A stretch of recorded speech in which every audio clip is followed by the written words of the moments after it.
صورتني واضح انه تبي الناس شكلها تدعي لي، بس انا في هذا الموقف انا انسانه مريضه.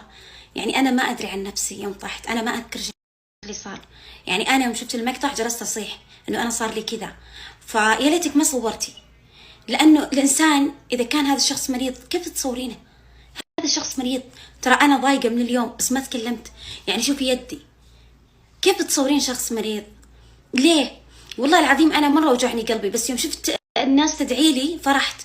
قلت يمكن 40 شخص يدعي لي تقبل ربي، يعني يقبل ربي دعوته وافتك من هالمرض اللي مره ذبحني، هلكني.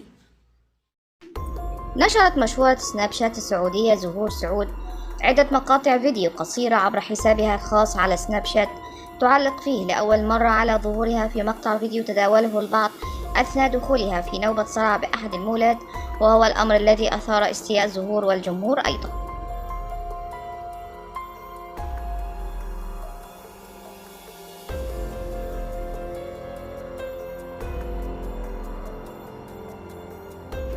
وأظهرت زهور يدها المتورمة في مقطع فيديو، وأرجعت ذلك إلى تأثير نوبة الصرع، ثم ناشدت المتابعين وطالبتهم بحذف مقطع الفيديو المصور لها قائلة: جتني النوبة بسوق، تكفون اللي صوروا احذفوها، اعتبروني أختكم.